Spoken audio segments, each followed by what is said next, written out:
was amazing. Shernice and Josh wrote that for our mothers on Mother's Day. How do you like that? Thank you, Shernice. Thank you, Josh. We're blessed. So happy Mother's Day, everyone. I want to say a special happy Mother's Day to LaToya Parks. Today is also her birthday. So happy birthday and happy Mother's Day. But it's good to be here to celebrate Mother's Day with all of you moms. And we love you like they just sang. God loves you no matter what, no matter what. All right, so we started this series, Lead Strong. And last week we talked about that great leaders, strong leaders, have great missions. And by the way, last week we talked about Abraham. Today I want to talk about Moses. Some talk about Moses as maybe being one of the greatest leaders in history, period. And I'm convinced that Moses would not be the kind of leader that he was if it was not for his mother. Moses had this strong mother who was brave, daring, insisted on justice, and because of him, I think Moses, in large part, became the leader that he was. So last week we talked about great leaders have great missions, all right, have irresistible missions. Today, I want to talk about how great leaders build an irresistible culture. And mission, the difference is mission is where you are going, where you are heading. Culture is who you are. What is important to your family? If you're talking about if you're leading at home, what is important to your organization? What is important to your classroom or your school if you're in education? But great leaders build a culture that is irresistible, that everyone wants to be a part of. And when you think about the culture in your workplace or your home, let me ask you this: who is in charge of that culture?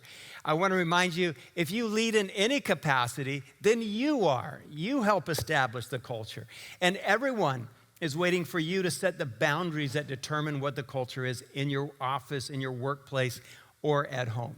And I want to warn you as we talk about culture today, there will always be people who want to take you off mission, who want to change your culture, even your children. Even your children will do this. So 2 weeks ago, I was in a car for 4 hours with Tyler Reagan. Tyler Reagan was the president of Catalyst Conference for many years, and now he writes about ideas on leadership. He has a couple of books out on leadership and speaks on leadership. And so we started to talk about the idea of allowance. And maybe you've never heard much about allowance. And Tyler said he's writing his next book is going to be on allowance. Because when you talk about culture, culture is established, whether it's in your home or in your workplace, in your school, in your college, in your hospital, on your airplane. Culture is established in one of two ways. Culture is established first by the things that you intentionally do and build, things that you develop, things that you encourage, right? Proactively do. That's how culture is built. But that's only half of it. The other half of how culture is built is by things that you allow. And maybe you've never thought about that before, but the things that you allow influence your culture at least as much as the things that you intentionally do. So as we start, let me ask you this: what is culture? Have you thought about that? Culture is not your policy manual. That's not culture. Culture are the things that you value, the things that you promote. Culture is about how you treat each other in the workplace. Culture is about the behavior of people and how they treat each other in a certain environment. Culture doesn't happen just because you have a ping pong table in your break room. Culture isn't about playing golf with the CEO. Culture is about the expectations of people and how you behave and how you honor and respect each other in a workplace. Some workplaces are toxic. Don't raise your hand or nod your head. You don't know who's going to see this, but some places are like that. I have a really good friend who was on staff at a church, and he was there for a long time, but finally he left. He said, I couldn't take it anymore. He said, even churches have toxic workplaces. He said his senior pastor, this is a large church in the Midwest, very large church. He said his senior pastor would have his assistant every morning at 9 o'clock call every pastor, and they had quite a few pastors, call every pastor's office to make sure they were sitting at their desk, all right? What does that do? That creates a culture of micromanaging. It creates a culture of control and disrespect. Some workplaces are like that, where they're toxic. Some workplaces are competitive and confrontational, and some places are critical.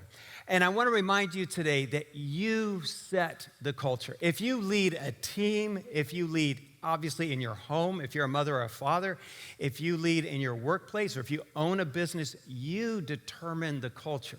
And I said that culture is built in two ways. Things that you build, things that you intentionally do, and then culture is developed by the things that you allow. So let's start with a problem here today. What are the problems? So I'm going to ask you some questions about your culture and what you allow. First of all, are you allowing what I'll describe today as mission creep? So I said that our text today is from Exodus. We're going to be looking at Moses as a leader. And the first thing that Moses has to deal with is mission creep. So look at Exodus 32 with me. We have it on the screen if you don't have your Bible or an app with you. And we read this. So Moses, by the way, had gone up onto Mount Sinai to get the 10 Commandments from God. This is, for example, their policy manual. And then here's what happens. We have mission creep. When the people saw that Moses was so long in coming down from the mountain, they gathered around Aaron and they said, "Come make us gods who will go before us. As for this fellow Moses who brought us out of Egypt, we don't know what has happened to him." The guy's been gone for just a few days, and they're turning on him.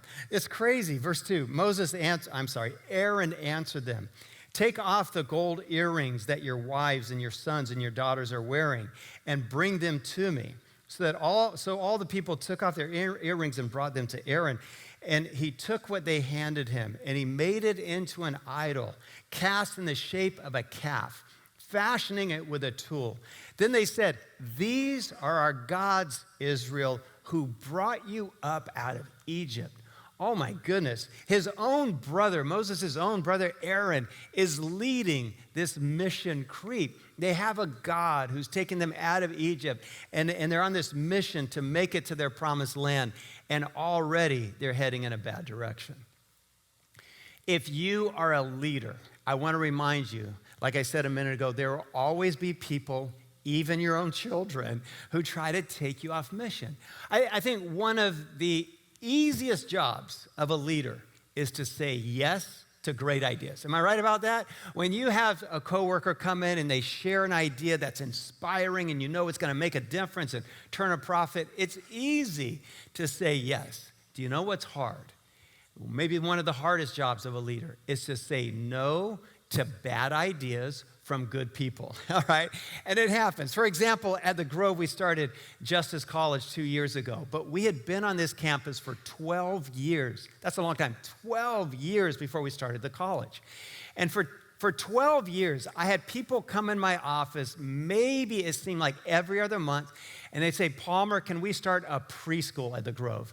And I'm like, no, I said, any church can start a preschool. And in fact, there's a lot of churches with preschools in Arizona. We're the only church in Arizona with a college. Can I tell you that? Thank you very much. Anyway, thank you. You can clap about that.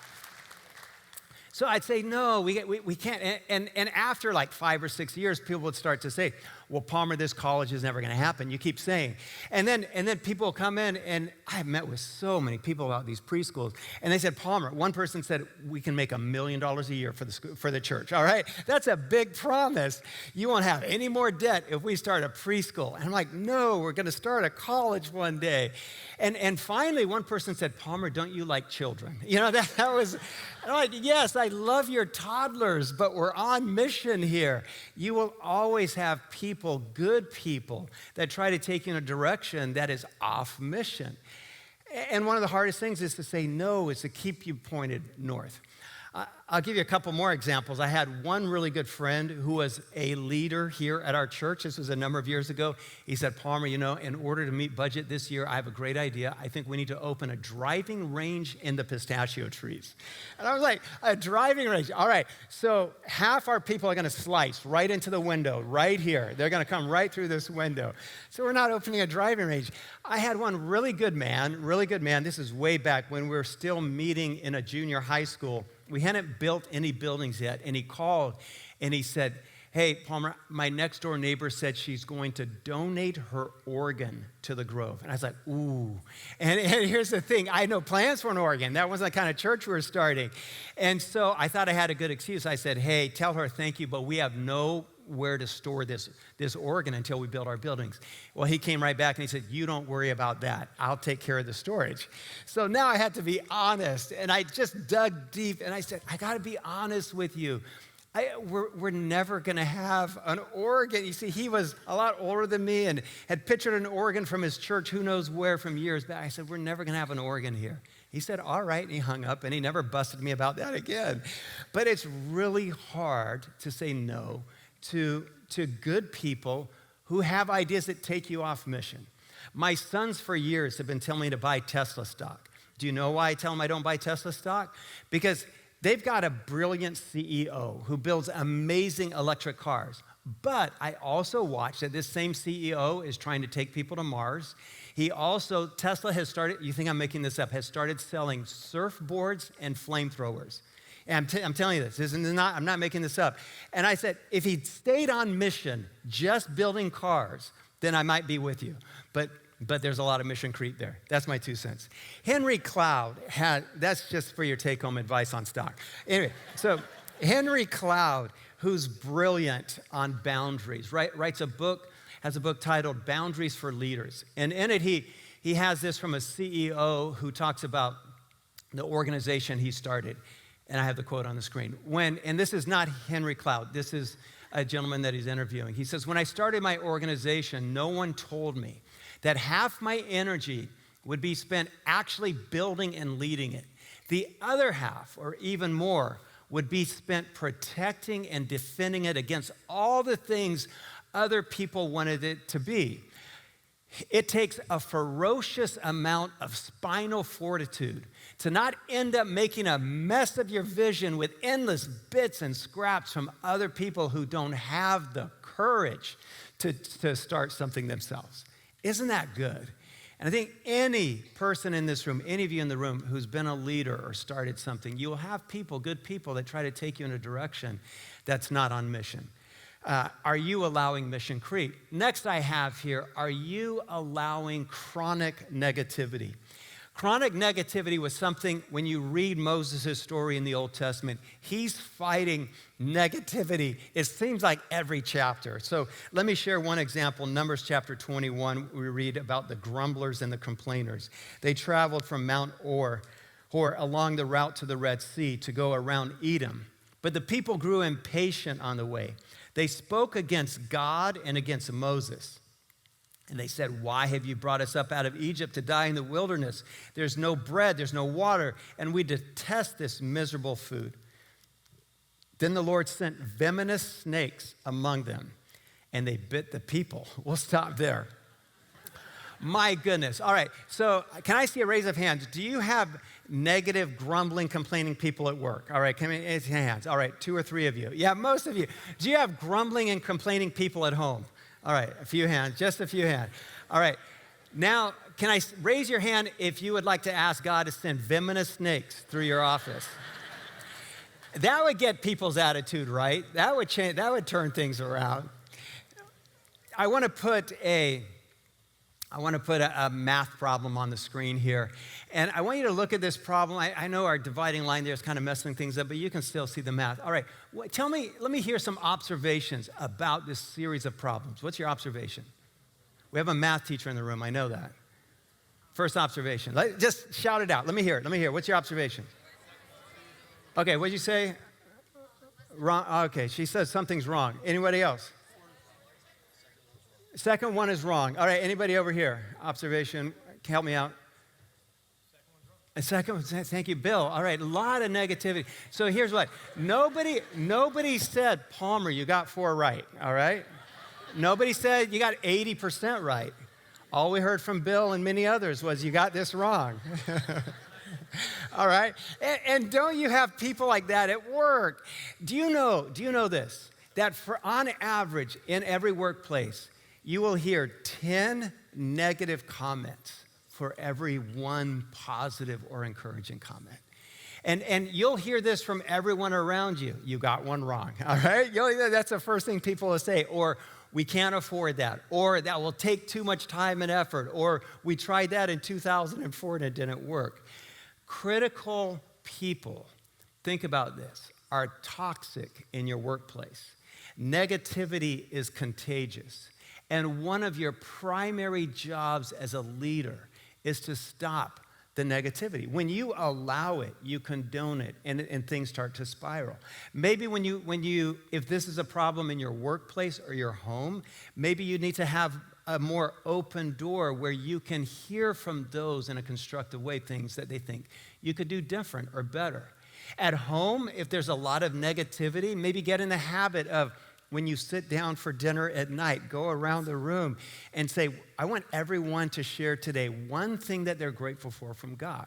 Or share with us today, what was your best moment that you had today? Or share one way that you blessed someone today. Maybe not just at your home, maybe try that at work as well. It takes a lot of effort to build a kind of workplace where people feel supported and valued and appreciated and respected. Because sometimes it's often just one person who's the problem. Negativity is as contagious as a virus, in my opinion. Have you seen it? It spreads, and it will spread through the workplace. And often you need to find that one person who's the problem and just be honest with them and say, this is not working for you or for anybody else. I know that you need to go straight at the problem, because once I know I was the problem, all right? Maybe more than once, but once I know I was. When I was a 24-year-old youth pastor in California, our executive pastor asked me to go out to breakfast with him. And I still remember where we went because it kind of scarred me. We went to the Carriage House at the corner of Imperial and Telegraph. And so we go to the Carriage House for breakfast, and I think, well, maybe he's going to give me a raise, or maybe I did something wrong. And we sit down, and after we ordered, he said, Palmer, he said, I got to be honest with you. There's too much negativity coming out of your office upstairs. He said, all it seems like you and Hans do upstairs is complain and moan and gripe about our leaders here at the church. He says, it needs to stop, and you need to have a better attitude. And I was like, man, I can't believe he's calling me out like that. And can I tell you how I handled this man-to-man conversation? I started to cry. I'm just going to tell you, I can't lie to you. I just started to break down, and finally I said, hey, my son's sick. That's why I have such a bad attitude. And he said, all right, go home. Do you know what happened after that? I had a better attitude. I loved our church. I loved what I did. In fact, I loved this executive pastor. But even in a good workplace, we tend to just complain about the smallest things, and it can become chronic. And I don't know why I got called out and not Hans Bletterman. He was our junior high pastor, but we officed upstairs. And this guy, I hope Hans watches this on the podcast, right? Because Hans should have gotten called out to the Carriage House as well for breakfast. But good leaders do not ignore negativity that is toxic. Why? Because ignoring is allowing. All right? When you ignore it, you allow it. Leaders change it. All right, last one here that I have on this. Are you allowing underperformance? Underperformance is a hard thing sometimes to put your finger on. But underperformance is clear. If you have someone on your team who's underperforming, they're the ones, they probably show up for work, maybe late, maybe leave early, but they kind of do their job, but they don't do it with heart, they don't do it with passion, they don't do anything new or creative. And when you allow that, then you're allowing a culture of underperformance. If you have an underperformer at home or in your workplace, sit down with them. Maybe give them a mentor, give them more training, coach them up, tell them, hey, you can do better. Let them know the standards are higher. If you ignore it, then it becomes part of your culture. All right, I started by saying that culture is built in one of two ways. Culture is what you build and what you allow. We talked about allowing and the problem of allowance. Let's talk about the culture that you build. And I have here first, and here are several ways to build a great, inspiring culture that everyone wants to be a part of, is keep pointing everyone toward your inspiring mission. And that's what God and Moses keep doing. On the screen here, I have from Exodus 3. This is the mission of the people of Israel. And this is God speaking. He says, I've come down to rescue them from the hand of the Egyptians and to bring them up out of the land of Egypt into a good and spacious land, a land flowing with milk and honey. So this is their mission. And as long as Moses keeps reminding people that they're on this mission, we're leaving slavery, we're heading to our promised land that God has promised us, as long as the people are reminded of that, then they're on board and they keep moving in a great direction. I think where everyone is, and so I would ask you, does everyone know where you are taking your team or your company? Does everyone know where you're taking your family? Does everyone know that they're moving in a great direction that they're excited about? Here's a second way to build a great culture, is spread joy and encourage creativity. Maybe those are two separate thoughts, but I put them together. I think they go together. So God tells Moses to build a tabernacle, a place of worship. Listen to the kind of people that he brings along to help get this done. Exodus 31, then the Lord said to Moses, see, I have chosen Bezalel, and I have filled him with the Spirit of God, with wisdom, with understanding, with knowledge, and with all kinds of skills to make artistic designs for work in gold, silver, bronze, to cut and set stones, to work in wood, and to engage in all kinds of crafts. This is one amazing guy, by the way. That's a lot of skill in one guy. Moreover, I have appointed Oliab, and I've asked him and given him the ability of all kinds of skilled workers to make everything I have commanded you happen. So God here is encouraging creativity. Our God is a very creative God. I think one of the things that we can miss is that great leaders encourage creativity. Great leaders encourage innovation. I think a lot of times we get stuck in the rut as leaders or as organizations or even at home, and we just do the things that we did last year. Great leaders encourage people to do new things, to do different things. Chip and Dan Heath have a book that kind of went viral when it first came out titled The Power of Moments. And in The Power of Moments, they challenge anyone that's in leadership to break the script. If you want to have a business or an organization or a church that people talk about that is making a difference, you're going to have to break the script. You're going to have to do something innovative and new that people will remember and talk about. For example, every business has a routine. If you think about it, there's a restaurant routine. When you go to a restaurant, there's a routine you go through. There's a hospital routine. There's an airport routine. Every business has a routine. For example, there's a furniture store routine. What's a furniture store routine look like? You walk into a furniture store, am I right about this? And you're surrounded by 5 sales agents, all working on commission only. And the first thing they tell you about is it's 0 down and no payments, no interest, no payments for 12 months. All right, that's how they tell you. And then you have a sea of gray and brown couches. That's what the furniture store routine looks like. But then, about 15 to 20 years ago or so, a company came here from Sweden, and they broke the script. Their colors are yellow and blue, the same as the Swedish flag. And you know the place, it's IKEA. And IKEA is a furniture store, but it's not like any furniture store you've been to before. When you walk into the front door of IKEA, it's like entering Alice in Wonderland's maze. Am I right? You go in and you have no idea where you are. You don't even know you're in a furniture store. You start looking for the coffee tables and you get lost in the maze. It takes 28 minutes to find the coffee tables. And then when you finally find them, and by the way, when you talk about employees on commission, I don't know if there's employees at IKEA. I can't find them. I can't find them. I'm usually asking, how do I get out of here? And they don't tell you there's no arrows, there's no clocks. Okay, you can be there for 3 hours and not know where you are, who you are. But you're loving every minute of it. And here's the thing, not only do they make the shopping experience unique, they sell you furniture that's not assembled. You've never seen this before. It comes in like 83 pieces and takes your family 11 hours to put together. But we love the place, right? And we keep going back. Why? because they serve Swedish meatballs and cinnamon rolls. Okay? You can hate on getting lost in IKEA for a couple of hours, but at the end of the day, you can have Swedish meatballs and cinnamon rolls. What has IKEA done? They break the script. The furniture store experience is completely different. And I say all that to say that whatever organization you lead, in whatever capacity you lead, you're going to have to break the script, do something new and innovative if you're going to get people's attention. Leaders are not managers.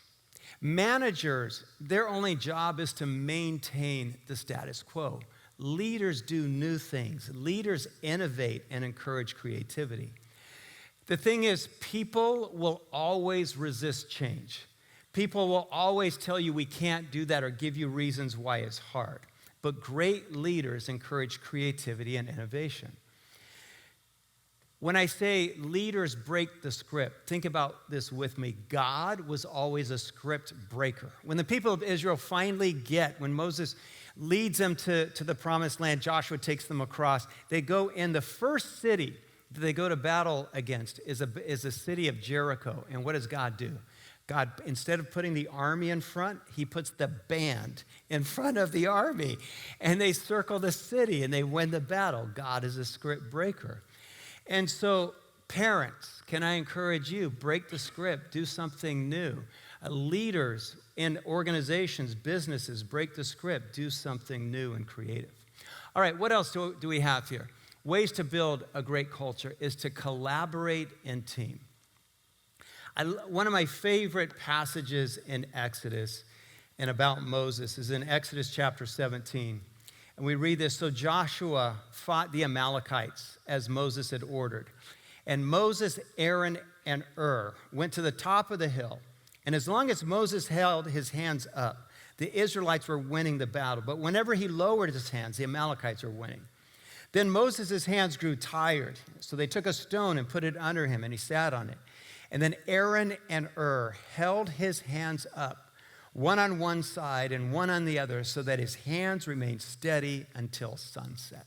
And they won the battle. So what's the picture here? Moses knows he can't win the battle alone. Moses has a team.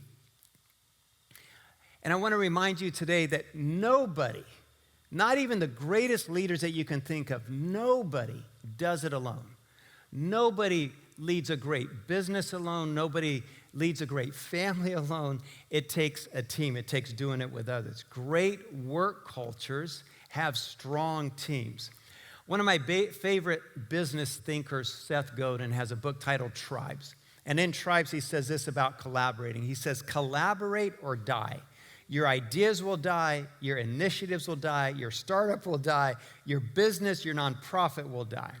You see, there's an old way of leading. In post-World War II, there was a top-down mentality that the big boss in the office would give the order and the subordinates would do what they were told. But that's the old way of leading. The new way of leading is to collaborate in team. And I think it's very biblical. Because when you collaborate in team, you're saying, I can't do this alone. I need your help. When you collaborate and you pull together a team, you're saying, you might have ideas that I don't have on my own. At the Grove, I'm proud of the teams that we have here. We collaborate. Every time something big happens at the Grove, let's say it's Easter or let's say it's Christmas, it's a collaborative effort. We bring together about 8 or 9 people in a room, and we say, bring your best ideas for this Christmas, and we end up with some amazing, unbelievable ideas that one person, I especially, could not come up with on my own. But great leaders are secure. Good leaders are secure enough to say, I need to team with you. We need to collaborate because collectively we're going to have better ideas, more successful ideas. Teams get things done when you collaborate. Great leaders are secure enough to do that. I want you to turn to the person right next to you. Maybe you know them, maybe you don't. Turn to the person next to you and say this simple line, I need your help. All right, try that. I need your help. All right. That's how collaborating works. If it's a stranger, it got pretty weird right now, but that's okay. Just hang out a little afterwards and you'll get to know them. There's an African proverb that I've heard for years, and it goes like this: if you want to go fast, go alone. If you want to go far, go together. In my opinion, teams are powerful because they energize, they empower. Think back to when you were in high school, all right? Do you remember playing on your football team or volleyball team or basketball team or softball team? Whatever team you're on, or soccer team, when you came out on the field and you're with your team, then you always feel stronger. At least I remember in 10th grade, I was on a team, and our center was a kid named Earl Bernard. Earl in 10th grade was 6'7", all right? When we came out on the court, I felt, man, I was a little guy, skinny guy, but I felt like we could take on the Lakers because we had Earl Bernard. You feel invincible. And you know what? That happens at work today. When you have a great team, you do great things. All right, I have one final challenge here today to build a great culture: establish boundaries. A boundary is a limit that you set. This can be boundaries at home. This can be boundaries in friendships. This can be boundaries at work. But they are limits that you as a leader establish of what is acceptable and what is not acceptable. They are boundaries that you set of what is okay and what is not okay. Boundaries define, for example, it's not okay to bring your dog to work. All right, you think that doesn't happen, but people do that, and you'll say you can't bring your dog to work, and they'll say, well, it's not in the policy manual. No, some things that just take common sense are not in the policy manual. Even at church, we've had people bring their dogs in here, and we have to say, there's boundaries. You can't bring your dog in here. We love your dog. But every leader has to establish those boundaries. There are boundaries about how people are treated. Are they treated in your home or in your workplace with dignity and respect? If you're a leader and you see a coworker emailing someone, or speaking to them in a disrespectful way, it's your job as a leader to say, no, that's not who we are. That's not how people are treated here. I mentioned Henry Cloud's book, Boundaries for Leaders, and in it he writes about another CEO who had employed his son. And it was a successful company, and his son had become a vice president in the company. And one day the father had come down onto the production floor, and from a distance he saw his son berating an employee, just raising his voice at him, telling him what a terrible job he was doing. And there was at least a half a dozen people watching and listening while his son shames this employee and tells him, just embarrasses him while he demeans him and tells him what a lousy person he is and what a lousy job he's doing. So the father calls his son to his office, and he said, I've told you so many times, a number of times now, that you can't talk to our employees like that. Our employees here, we value them, and they have dignity. You can't speak to them like that.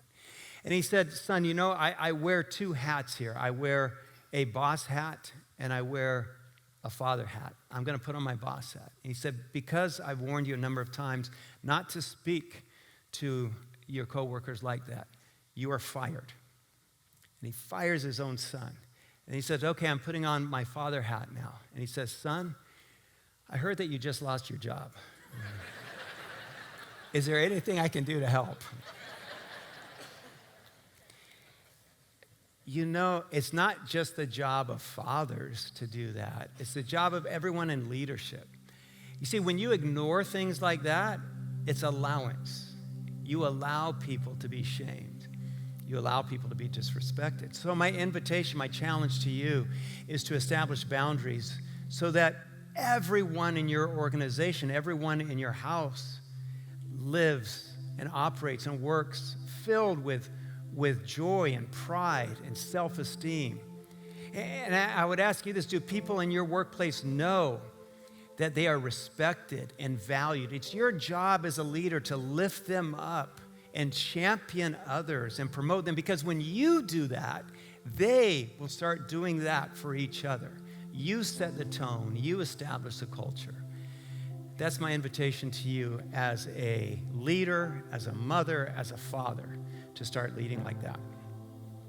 I want to ask if everyone in the room could stand. And I brought with me a prayer this morning, a liturgy that I want to pray over your home together, because God has promised to fill our lives and the places where we spend our days with his presence.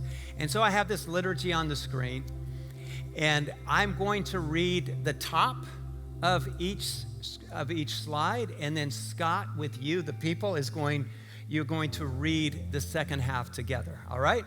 So join in with full voice, and I'm going to start, and this is from Every Moment Holy. You probably need one of these for your home.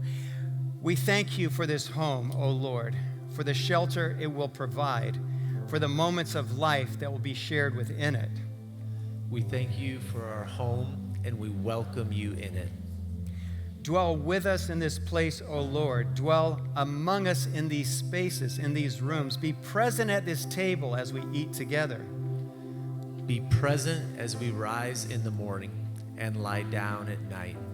Be present in our work here. Be present in our play. May your Spirit inhabit this home, making of it a sanctuary where hearts and lives are knit together, where bonds of love are strengthened, where mercy is learned and practiced.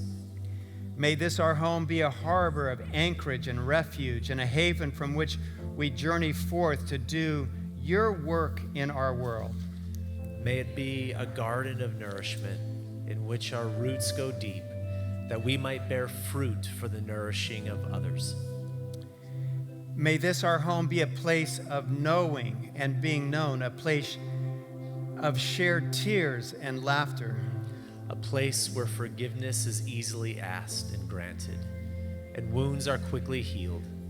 A place of meaningful conversation, of words not left unsaid. A place of joining, of becoming, of creating, of reflecting. A place where our diverse gifts are named and appreciated. Where we learn to serve one another and to serve our neighbors as well. Grant also, our Lord, that our days lived gracefully within these walls should serve to awaken in us a restless longing for our truer home. Incline our hearts toward the glories of that better home built by you, O God, a home whose blessings are never-ending and whose fellowships are eternally unbroken. Amen. Amen. Amen, church.